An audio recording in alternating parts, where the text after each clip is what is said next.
The stars were cold tonight, colder than she remembered.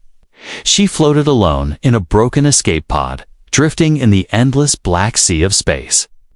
The hum of the dying systems was the only sound left, and even that was fading.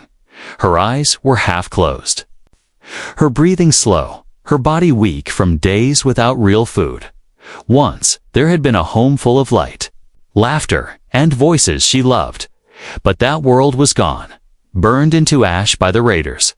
Her people had tried to fight, but their ships were no match for the firepower of the enemy.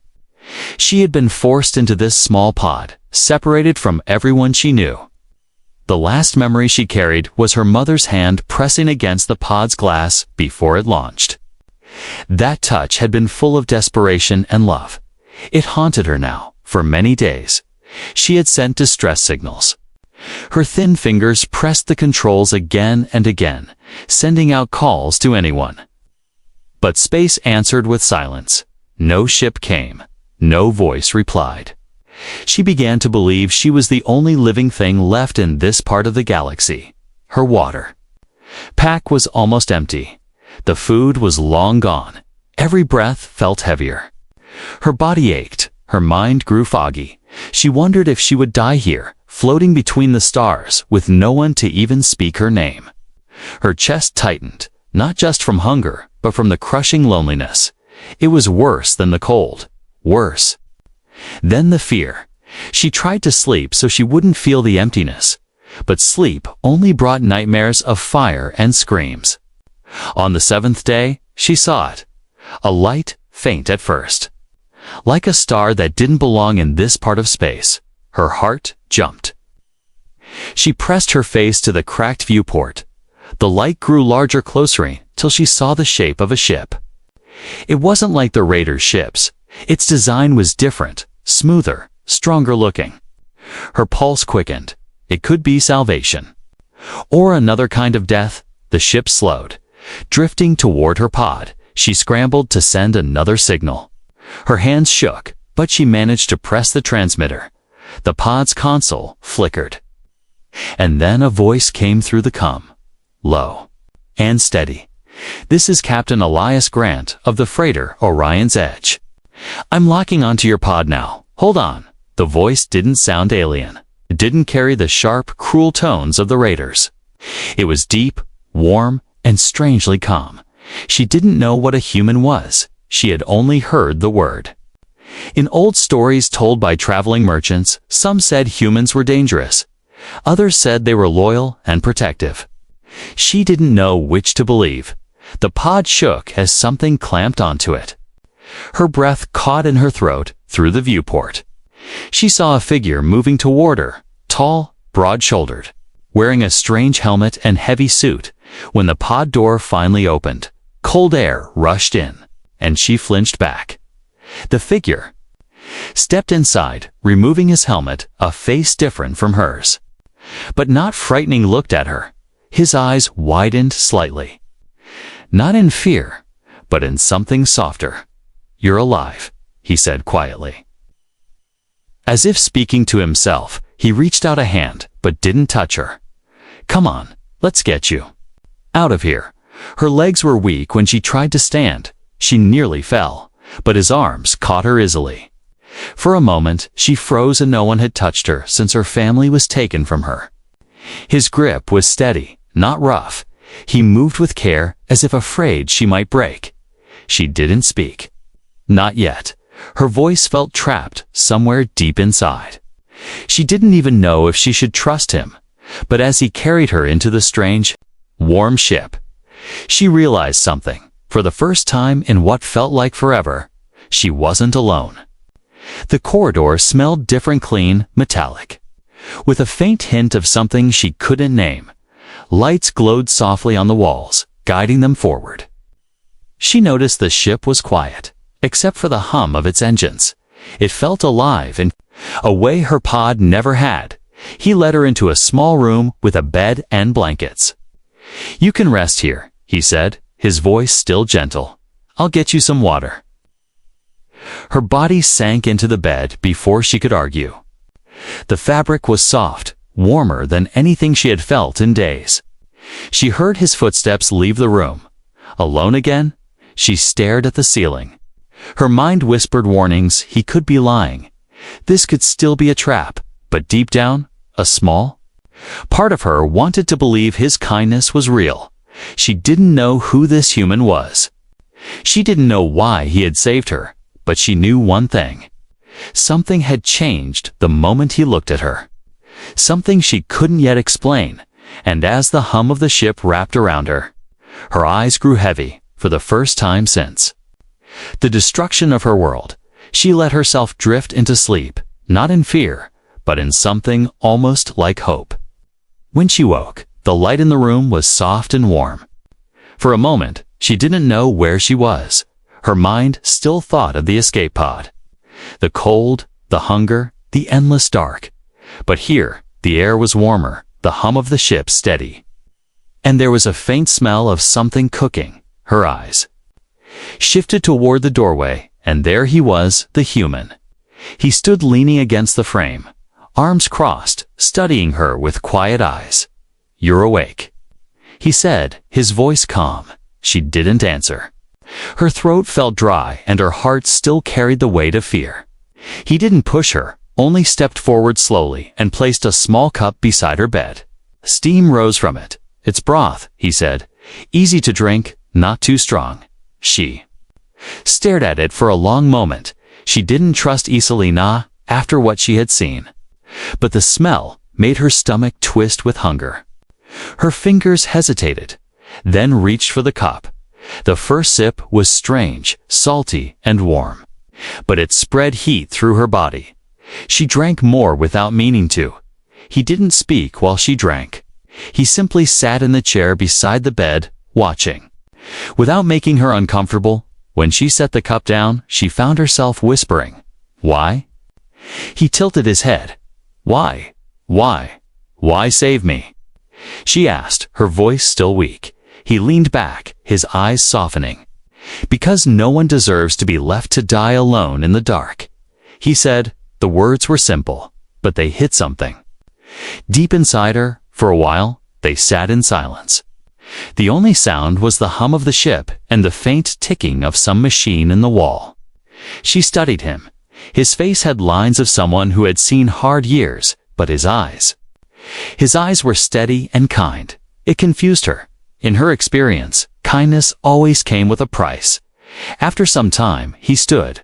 "I need to check the engines," he said. "If you feel strong enough, you can walk around, but stay close to the quarters." She didn't answer, but she watched him go when the door slid shut. She sat there for a long time. Then curiosity pushed her to her feet. The hallway outside was narrow, lined with soft lights. The floor felt solid under her bare feet. Every few steps, she stopped to steady herself. Still weak from the days in the pod, she passed a room full of strange object stools. Crates, a wall full of blinking screens. On one of the screens, she saw a map of stars. It reminded her of home. Her chest tightened. She didn't notice him at first, but then his voice came from behind her, exploring. She turned quickly, startled. "I just wanted to see," she admitted. He nodded, not upset. "This ship isn't much, but it's safe," he said. "It's just me here, so you don't have to worry about anyone else." Something in his tone told her he meant it, but still. Part of her stayed guarded. He showed her the kitchen area, small, with shelves full of food packets and a machine that produced hot water. He pulled out a small package, unwrapped it, and handed her a soft piece of bread. She ate slowly, watching him work. He moved with ease in the small space. Like this ship was not just transported, was his home. After the meal, he guided her back to the room. She hesitated before stepping inside. "I don't know your name," she said suddenly. He paused. "Elias," he said. "And you?" She hesitated, then whispered her name, the last thing left from her family. It felt strange to say it aloud, but it also felt right. Elias repeated it softly, as if committing it to memory. That night, she lay awake for a long time. She could hear faint sounds from elsewhere in the ship footsteps. Tools, the hum of machinery, each sound reminded her she was not alone anymore. But she couldn't decide if that was a comfort or a danger. Her mind told her to keep her guard up.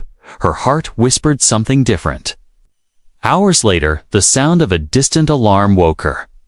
It wasn't loud, but it made Elias move fast. He appeared in her doorway. "Stay here," he said firmly. Before disappearing toward the cockpit, she sat up, her pulse quickening through the wall.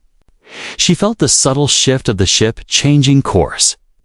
She didn't know what was happening, but the old fear returned. After some minutes, the alarm stopped. Elias came back, his expression calmer. "Just a navigation warning," he said. "Asteroid. Field ahead, nothing to worry about." She wasn't sure if he was telling the full truth, but when he stepped closer and adjusted the blanket around her, she realized something. He wasn't just keeping her alive, he was making her feel safe, and that feeling was something she thought she had lost forever. That night, before sleep claimed her, she whispered to herself, maybe, just maybe, this human could be trusted. For now, she would stay. For now, she would watch. And for the first time since the fall of her home, she felt the smallest spark of hope. The next few days passed in a strange kind of quiet. She stayed mostly in her room, though sometimes she stepped into the hallway, walking slowly to keep her balance. Her body was still weak, but the warmth of the ship and the food Elias gave her made her stronger, little by little.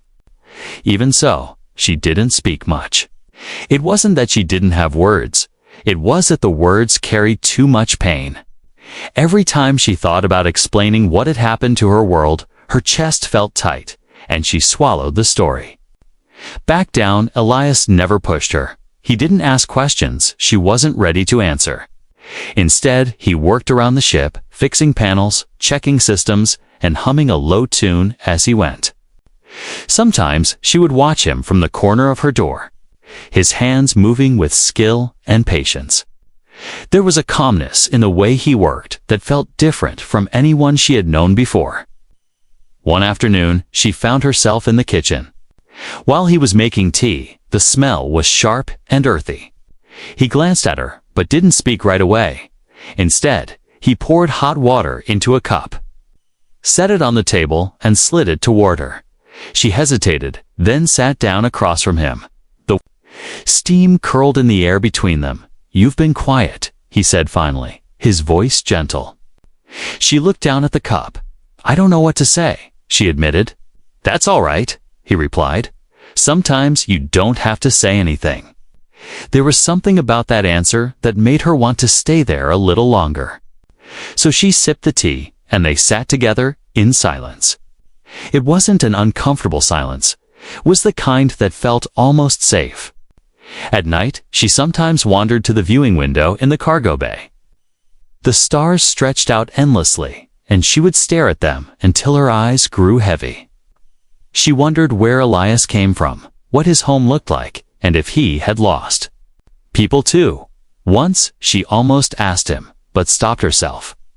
It felt unfair to ask about his pain when she wasn't ready to share her own. On the fourth day, she woke to find a folded blanket outside her door. It wasn't hers, and it was thicker and softer than the one she had been using. When she asked Elias about it, he only shrugged and said, "Figured you might sleep better."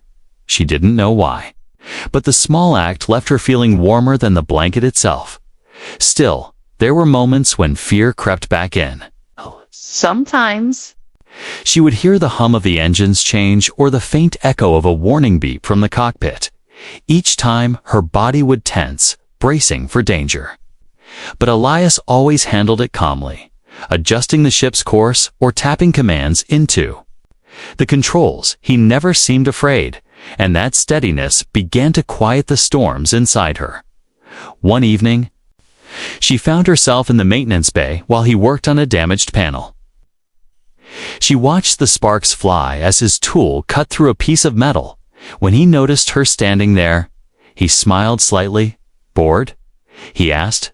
"Just watching," she replied. "Want to help?" he offered. Holding out a smaller tool, she hesitated, then stepped forward. He guided her hand to a bolt and showed her how to tighten it. Her movements were clumsy, but he didn't laugh or correct her harshly. Instead, he said, "Not bad," and went back to his work. It was the first time she had felt useful since her home was destroyed. Later that night, she returned to her room with a strange thought in her mind. Maybe she wasn't just a rescued passenger here. Maybe she could belong. She wasn't ready to believe it fully, but the idea stayed with her. The fifth morning began differently. She woke to the faint sound of music drifting through the hallway. It was soft, almost like a lullaby. She followed it to the cockpit, where Elias sat in the pilot's chair. On the screen ahead, a field of glowing nebula clouds filled the view, painting the space in colors she had never seen before. Without looking back, he said, "Thought you might like the view." She stepped closer, drawn to the beauty of it. "It's alive," she whispered. He glanced at her, smiling faintly. "Space can be empty, but sometimes it surprises you," he said. She wasn't sure if he was talking about the stars or about her. That day, she stayed in the cockpit longer, asking small questions about how the ship worked. Elias answered patiently, explaining each switch and button in simple words. When she laughed at her own mistakes, he only grinned. For the first time since her rescue, she felt something other than fear or sadness. She felt almost human again. The days remained quiet, but the silence was no longer heavy. It was a space where she could breathe, and though she still kept her story locked inside, she began to realize something. Elias wasn't waiting for her to speak. He was simply giving her time. And that, more than anything, made her want to trust him. Little did she know, that trust would soon be tested in a way neither of them could have imagined. Because in the shadows beyond the stars, danger was already moving toward them, and the silent days were about to end. The silence broke without warning. It started with a sharp, high-pitched alarm that cut through the hum of the ship. She jerked awake, heart pounding, her eyes darting to the door. The sound wasn't like the small alerts she had heard before this. One felt urgent, dangerous. A moment later, Elias appeared. His movements quick but controlled. "Stay here," he ordered, his voice firm. "What's happening?" she asked, her voice trembling. He hesitated, then said, "We've got company." Before disappearing down the hall, she swung her legs off the bed, the cold floor biting at her feet. Her mind was racing. Company didn't always mean danger. But deep down, she knew it did this time, through the thin walls. She could hear the shift in the ship's engines, a deep, heavy roar replacing the steady hum. She moved to the doorway, peering down the corridor. Elias was in the cockpit, his fingers flying across the controls, his jaw tight. She stepped closer. "What is it?" she asked again, louder this time. He glanced at her. And that's when she saw the flicker of recognition in his eyes. "You know them?" he asked. She froze, her breath catching. On the screen ahead, a dark ship loomed in the distance. Its silhouette jagged and menacing. Her chest tightened. "Yes," she whispered, "I know them. They destroyed my world." Elias's expression hardened. "They've locked onto us," he said. "Weapons are hot." Her hands curled into fists, nails digging into her palms. Her mind flooded with memories. The screams, the fire, the endless sky filled with enemy ships. She had thought she'd never see them again. But here they were, hunting her even in the emptiness of space. The enemy ship was closing in fast. Elias reached for the weapon controls, the ship's targeting system coming to life. "You should hide," he said, not looking at her. Her first instinct was to run to the small storage bay and lock herself inside, but something in her refused. "No," she said, stepping forward. "Don't fight alone." He glanced at her, surprised by the strength in her voice. She had been silent for days. But now the words came out sharp, like a blade. They won't stop until they have me. You need me to help. Elias didn't argue. But his eyes searched hers for a moment. Then he nodded once. Fine, strap in, he said, pointing to the co-pilot's seat. She slid into it. Fastening the harness with shaking hands, her fingers trembled. But her gaze stayed locked on the enemy vessel. It grew larger by the second, its black hull covered in scars from old battles. They were predators. She could feel it in the way they moved, slow and deliberate, closing the distance without hurry. The cum crackled, and a harsh voice filled the cockpit. Hand over the girl, and we will let you live, human. She flinched at the sound. It was the same language they had used on her homeworld. Elias didn't answer. His hands gripped the controls tighter, his voice low and steady. You're not getting her, he said. The enemy ship fired first. A beam of red light slicing through space. Elias jerked the ship hard to the left. The beam flashing past the cockpit window. She gritted her teeth, holding on as the Orion's edge shuddered from the near hit. Hold this course, Elias said quickly, pointing to a glowing marker on the screen. She reached for the controls, her movements unsure. I can't, you can, he cut in. Just keep us pointed at that marker. Her hands found the controls. And to her own surprise, they obeyed. She kept the ship steady while Elias worked the weapons. Firing back at the enemy vessel, the blasts lit up the darkness, each one making her heart pound harder. Another hit from the raiders shook the ship. Throwing sparks from a nearby console, Elias reached over, shielding her from the shower of light for a moment. Their eyes met steady human determination against the fear still clinging to her. Something in that look told her he wasn't fighting just for survival anymore. He was fighting for her. The battle raged on, the two ships weaving through the cold void. Asteroids loomed ahead, jagged rocks spinning slowly in the emptiness. Elias's eyes lit with an idea. Hang on, he said, pulling the ship into the asteroid field. The enemy followed, their larger ship struggling to dodge the massive stones. Elias moved like he knew the field by heart, slipping between the rocks with sharp turns and narrow escapes. She felt her fear turn into something else, adrenaline, maybe even excitement. For the first time since she had met him, she understood why he seemed so sure of himself. A sudden explosion lit the view behind them. One of the asteroids had smashed into the enemy's side. Their ship staggered, slowed, but didn't stop. They're still coming, she warned, her voice tight. Then we finish this, Elias said, firing one last, well-aimed shot. The blast struck the enemy's weapons array, sending debris spinning into the void. The dark ship began to drift, its engines failing. Elias didn't wait to see if they recovered. He punched in a new course. Speeding them away from the field, her chest heaved as the adrenaline faded. She looked at him, still gripping the controls. You didn't have to do that, she said quietly. Yes, I did, he replied, glancing at her with a small, almost tired smile. They weren't just after youth, they were after everything you still have left. She didn't answer, but inside, something shifted. He hadn't abandoned her when danger came.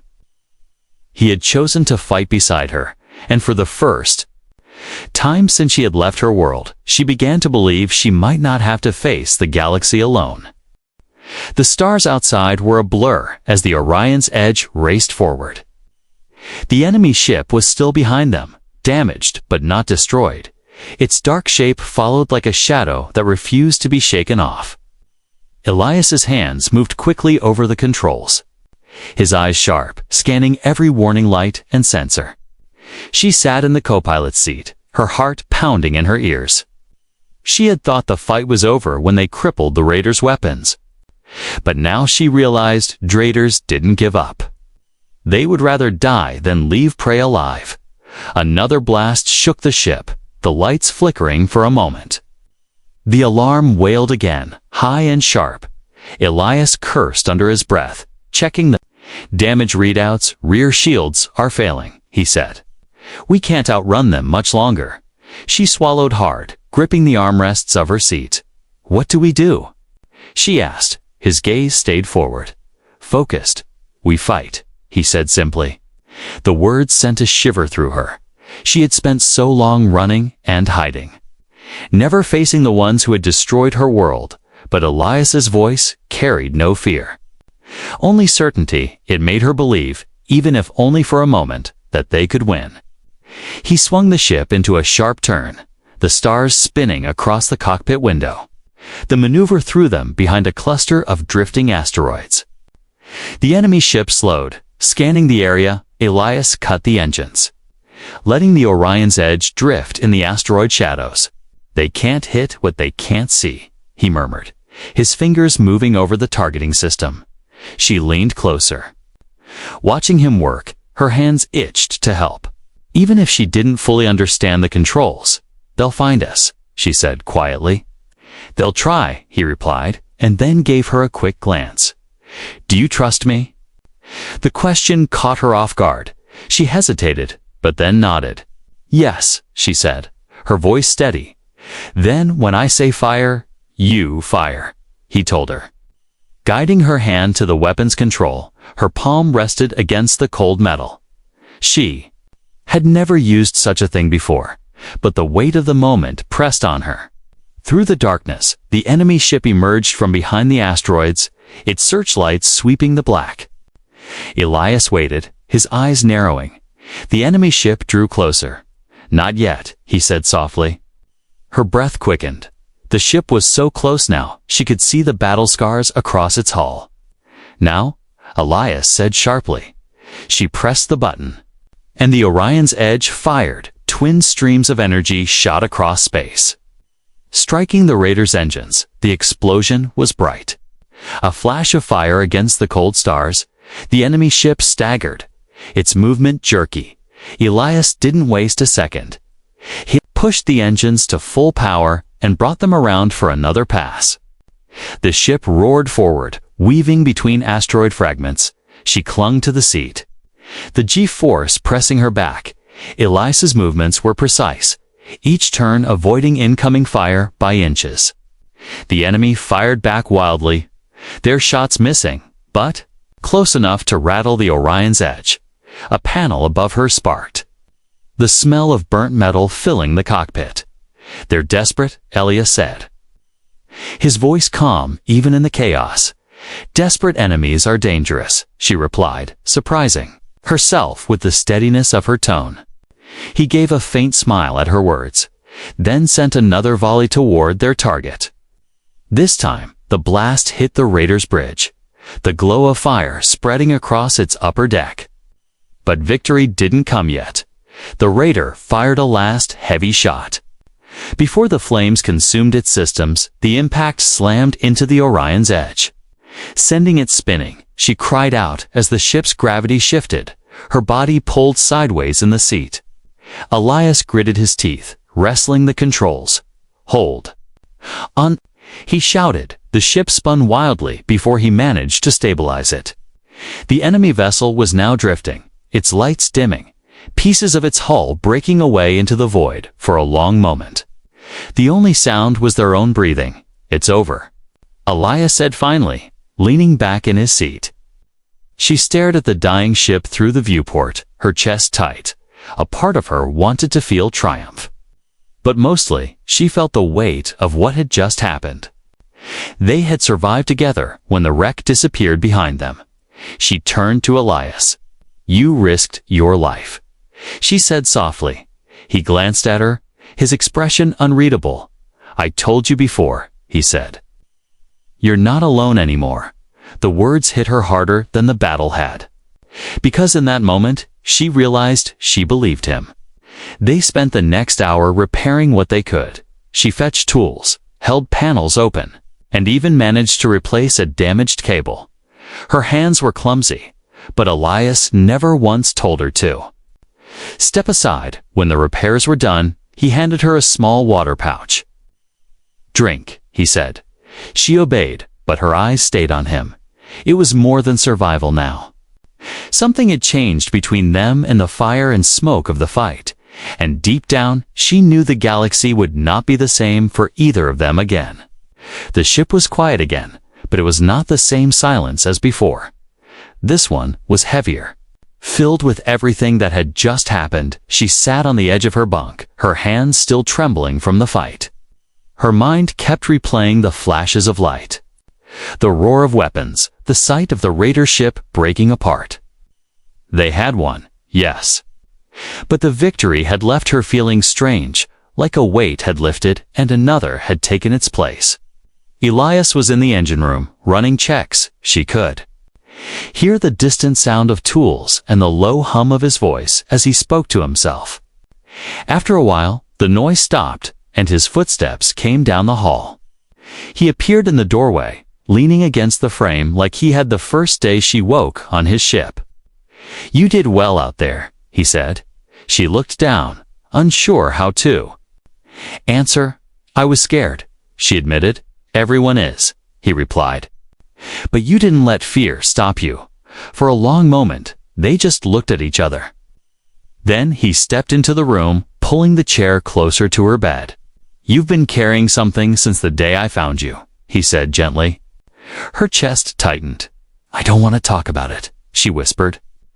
"I'm not asking for the details," he said. "Okay, but I want you to know you don't have to carry it alone." His words sank deep. She had built walls around herself since the night her home burned. Walls made of silence, fear, and mistrust. But here was someone who wasn't trying to tear them down by force. He was just waiting, holding a place for her on the other side. She swallowed, her voice shaking. "My people?" "They're gone," she said at last. It felt like the words themselves weighed 1,000 stones. "They destroyed everything, my home, my family, my friends, everything." Elias didn't look away. His eyes stayed on hers, steady and calm. "I'm sorry," he said simply. The way he said it, without pity, without empty promises, made something in her chest ache. She looked away, her vision blurring. "I thought I'd die out there in that pod," she continued. "Part of me wanted to, because there was nothing left." Her voice broke. "But then you came." She hadn't planned to say that. It slipped out like a truth she had been holding too tightly. Elias leaned forward slightly. "I didn't know who you were," he said. "I didn't know your story, but when I saw you out there alone, I knew I couldn't just pass by." He hesitated, as if choosing his next words carefully. "You reminded me of someone I lost a long time ago." She blinked, surprised. "Who?" she asked softly. He took a slow breath. "My sister," he said, his gaze distant now. "She was younger than me, stubborn, always getting into trouble, but she was brave, braver than me." He gave a faint, sad smile. "When I lost her, I promised myself that if I could save someone else from that same fate, I would." Her throat felt tight. She had never imagined that the man who had saved her was carrying his own scars in that moment. She didn't see just a human captain, she saw someone who understood what it meant to lose everything. The distance between them, the invisible line she had kept since the rescue, began to fade. "I thought I was alone in the galaxy," she whispered. "But now?" "You're here." The words hung in the air between them. Elias didn't move right away. But then he reached out, resting his hand over hers. His touch was warm, steady, unhurried. "You'll never be alone again," he said. And there was no doubt in his voice. She wanted to believe him. And for the first time since the night her home was destroyed, she realized she did. Not because he had promised it, but because he had already proved it when the alarms had sounded. He hadn't locked her away or abandoned her. He had fought for her. Side by side, they sat there for a long while. The hum of the ship wrapping around them like a low, steady heartbeat. Outside, the stars drifted by. Cold and distant, but inside, the air felt warmer. When she finally lay back on the bed, she didn't feel the same crushing emptiness that had haunted her for so long. Instead, she felt something else, something fragile, but alive. Hope. Elias stood, heading for the door, but paused. "Get some rest," he said. She nodded, but before he could step out, she said, "Elias." He turned. "Thank you," she whispered. He gave a small smile. "Anytime," he replied, as the door closed. She realized that the bond between them had changed. It wasn't just about survival anymore. It was about trust, about choosing not to face the galaxy alone, and that choice, she thought, might just save them both. The next morning, the ship felt different. It wasn't just the repairs or the fresh power hum in the engines.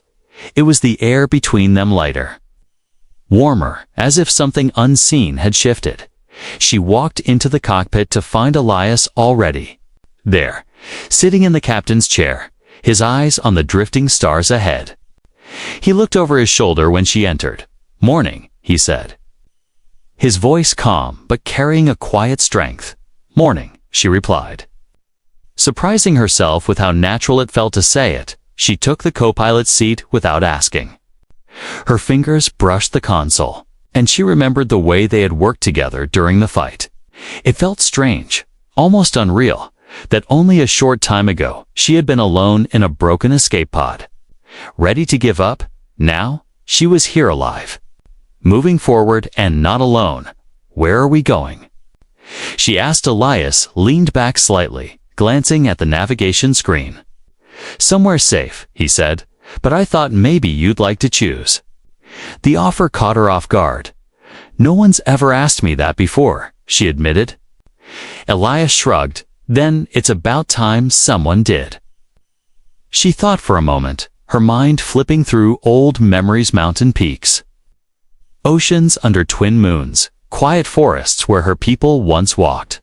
Most of those places were gone now. But one small corner of the galaxy still remained in her memory. "There's a system far from the main trade routes," she said slowly. "It's quiet. Least it used to be." Elias nodded and set the coordinates. "We'll see if it's still the same," he said, as the engines shifted to a higher hum. The stars outside began to stretch. She watched them blur into streaks of light as the ship leaped into faster-than-light travel. The sight filled her with a strange mix of excitement and calm. For so long, the galaxy had only been a place of loss, danger, and cold emptiness. Now, it felt like it was opening again. Like there might still be places worth going. Hours passed. In gentle quiet, they talked a little, but not constantly. Sometimes just sitting together in the cockpit was enough. She asked him about Earth, his homeworld.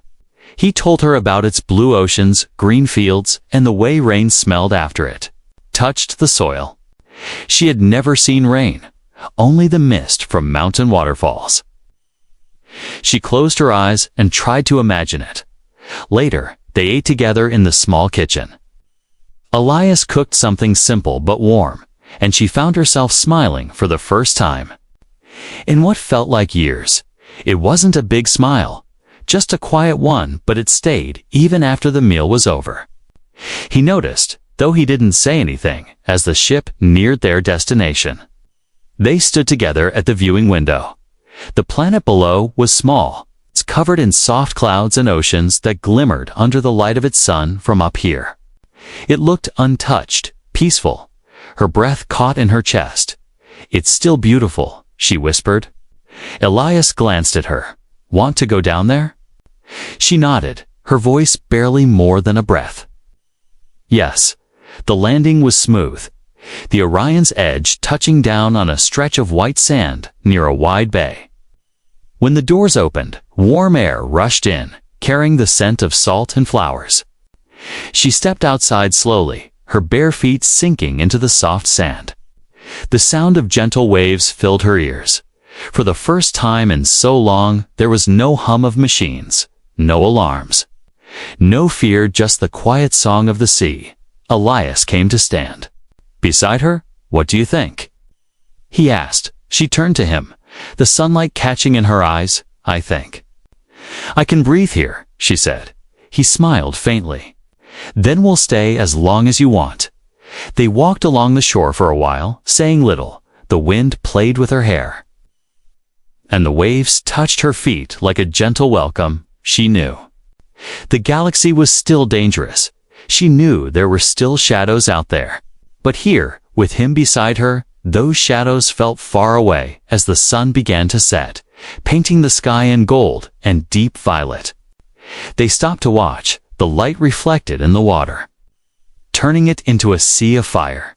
She glanced at Elias, seeing the calm in his face. The same calm he had carried even in battle. There was a safety in that, a promise she didn't need him to say out loud, "Elias," she said softly. He looked at her. "I don't know what's ahead," she continued. "But wherever it is, I want to be there with you." For a moment, he said nothing, just watching her with that steady gaze. Then he nodded. "Then we go together," he said. They stood there until the last light faded. Above them, the first stars began to appear, small and distant, but full of possibilities. She had once thought the galaxy was nothing but cold emptiness. Now, she saw it for what it could be. Place where hope still existed. A place where two people, different as night and day, could find each other and choose to walk forward side by side. And as they turned back toward the ship, the soft waves at their backs, she knew one thing for certain. She had been alone in the galaxy till a human held her close, and now she would never be alone again.